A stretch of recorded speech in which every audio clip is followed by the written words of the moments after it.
Hola, buenos días a todos. Os voy a explicar lo más importante de la unidad 9, la población española, que sería, junto con el tema 10, el que nos entraría en el primer examen de la tercera evaluación.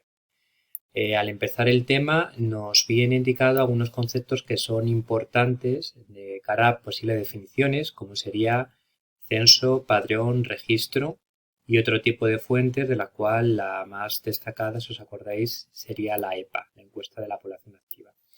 Lo importante de entre censo y padrón es que el censo sería un documento estático que se renueva cada 10 años, en años sacados en uno, y es un documento que nos da un mayor tipo de información de cara a nosotros. Se realiza uno por familia.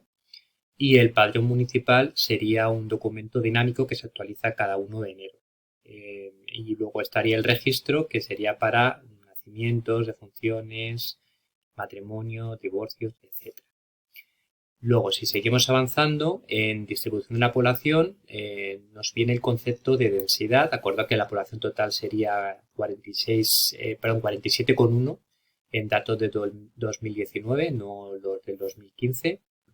También nos viene la densidad de población con su fórmula, en la cual la nuestra, acordaos que sería en torno a 92, más o menos 93 habitantes para el 2019, que serían los datos más actuales, así que sería media, cercana ya a la que sería la alta, y que estaríamos por debajo de la europea, que sería 111 habitantes.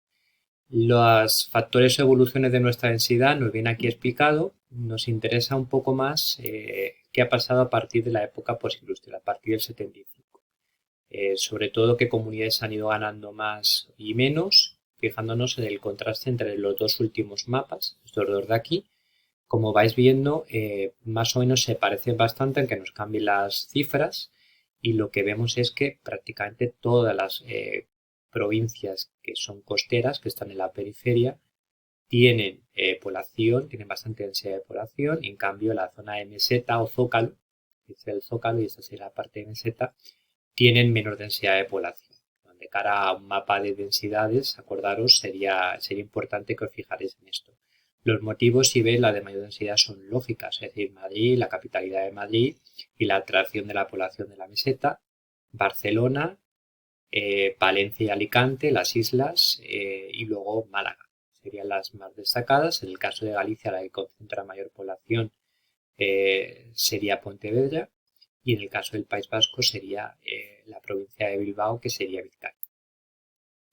Luego tenemos las diferentes fórmulas de población, de las cuales no os voy a preguntar ninguna fórmula, pero sí os puedo preguntar alguna definición, que sería tasa de mortalidad o mortalidad infantil o fecundidad, que se tiene en cuenta. Acordad que a nosotros lo que nos interesa es que nuestra tasa de natalidad es baja, porque es inferior al 20 por mil, incluso inferior al 10 por mil en la actualidad. Nuestra tasa de fecundidad también es baja porque no tenemos reemplazo generacional, que sería a partir de 2,1 hijos.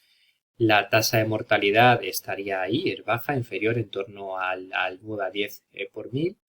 Tasa de mortalidad infantil es muy baja en nuestro caso, es de la más baja del mundo. Y la esperanza de vida es bastante alta, ya que acordaos que sería entre más o menos 78-79 hombres y 84-85 mujeres. La tasa de crecimiento natural en nuestro caso es actualmente negativa, pero ya vamos a ver que tenemos algunas comunidades autónomas que sería positiva, pero eso sí, baja. Este es el gráfico uno de los dos gráficos más importantes de la unidad 9 y es un posible gráfico que hay que verlo de cara al examen, y también es importante de cara a nivel de pregunta teórica. Nos divide la transición demográfica, como veis aquí, en tres partes. Una sería hasta 1900, cómo se comporta, que vemos que es la natalidad y la mortalidad, ambas son altas, siempre es un poquito más alta la natalidad que la mortalidad, con algún pico donde la mortalidad esté por encima, lo que se llama sobremortalidad, que siempre eso hace referencia a motivos de guerra, epidemias, hambrunas, etc. Y la siguiente fase sería hasta el 75, todo el siglo XX hasta el 75, donde vemos cómo la mortalidad va bajando, salvo en determinados momentos. Este sería el pico de la gripe española como pandemia, como en nuestro caso nos aparecerá un pequeño pico si vamos al 2020 por el tema actual que ya sabéis. Y esto, bajada de la natalidad, nos corresponde con época de guerra civil, donde también aumenta la natalidad. Pero todo esto de aquí sería crecimiento natural positivo. La época del baby boom, de ese repunte del baby boom, veis aquí, este pico de aquí, serían estos años donde la natalidad ha habido un pequeño crecimiento debido a que las generaciones de la guerra civil ya se han hecho mayores aquí. Tenéis explicadas las tres fases, que sería el régimen demográfico antiguo hasta el principio del 20. Acordaos que siempre primero nos dice natalidad alta, los motivos por el cual la natalidad es alta, la mortalidad alta y por qué es alta, y va variando en función del momento. Y el crecimiento natural, que es bajo, porque ambos se bloquean. Al natalidad y mortalidad alta se acaba bloqueando. Esta es la parte más importante, que sería la parte del régimen de transición demográfica, que ya está el 75. Y lo mismo, natalidad es alta pero va bajando de forma suave. Motivos y momentos en los que va descendiendo, pues lo vamos viendo aquí, empieza a descender en 1900 a 1920. Vemos momentos de la natalidad de recuperar en el 20 por la prosperidad económica y luego a partir ya del 30 evidentemente comienza a descender hasta la época importante que sería estos datos de aquí, el 56 al 65 aparece ese baby boom y luego ya poco a poco se va disminuyendo y aparece un nuevo concepto de familia cada vez más reducido. Y la mortalidad pues lo mismo, va bajando de forma bastante brusca, momentos en los que no baja que son importantes sería la gripe del 18 y la guerra civil, son los momentos donde más aumenta la mortalidad. Motivo por el cual va bajando la mortalidad y casi todos hacen referencia a las mejoras sanitarias, aumento de mejoras en la alimentación, etcétera, en función de los diferentes tipos de época. Y luego el crecimiento natural evidentemente es alto porque vemos como aunque baje la natalidad, la mortalidad baja de forma mucho más rápida que la natalidad. Y en la última fase es el régimen demográfico actual, a partir del 75, donde lo importante es, pues acordaos que del 75 al 98, un brusco descenso de nacimientos, perdemos ese reemplazo generacional, valor mínimo es 1,15, que lo sigue siendo del 98. Acordad que hasta esa época no solamente teníamos medio millón de población inmigrante y a partir ya de finales del siglo XX y principios del XXI se llega hasta 5 millones y esto hace que aumente poco a poco la natalidad. Y lo tenemos aquí explicado, ¿no? Donde debido a la inmigración, la mejora económica a partir del 98, pues se llega a recuperar teniendo un pico alto de 2,3 hijos por mujer en torno al 2008. Y luego ya sabéis que llega la crisis y otra vez volvemos a cifras parecidas a las que hemos visto de 1998. Esperanza de vida, y acordaos siempre, la femenina es más alta, mayor fortaleza biológica, por edad, lo vamos viendo aquí, y causas de caso de mortalidad, acordaos de las famosas 13, crecimiento natural bajo o negativo en determinados momentos. Aquí vemos cómo es el crecimiento natural con su natalidad y mortalidad, que sería la parte de movimiento natural, y si veis por comunidades autónomas, antes de las comunidades autónomas, 2 ciudades autónomas que tienen un crecimiento natural positivo por encima del 10, que serían Ceuta y Melilla. Dentro de la península, como veis, es Murcia la más destacada y luego ya iría a Madrid.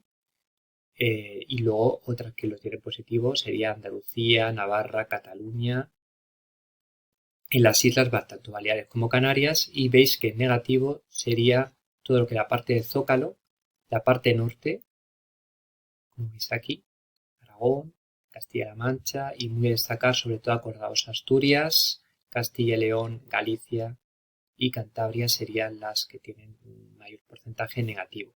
Motivos los tenéis aquí, en función si son zonas de recepción de inmigrantes o no, más religiosas o no, pues esto evidentemente influye mucho más a la hora del mapa. Y aquí pues son mapas totalmente contradictorios porque donde la natalidad es más alta, vemos que luego la mortalidad también es más baja, ¿no? Lo vamos comprobando. En movimientos migratorios es importante a nivel de teoría. Y acordaos que os entraría o bien los movimientos de migraciones interiores o las exteriores. Dentro de las interiores nos distingue dos etapas que se separan a partir del 75, con lo cual sería al final el 19 hasta el 75 las tradicionales y las actuales del 75 hasta ahora mismo. Aquí vamos viendo los motivos y la característica que tienen cada una de las fases que tenéis que ir mirando.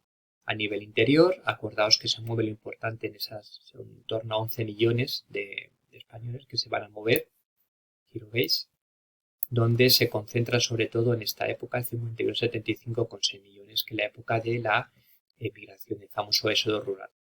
Las motivaciones suelen ser laborales, suelen ser jóvenes con baja cualificación y es unidireccional, es decir, siempre del campo a la ciudad y normalmente a otras regiones, es decir, salen de su región.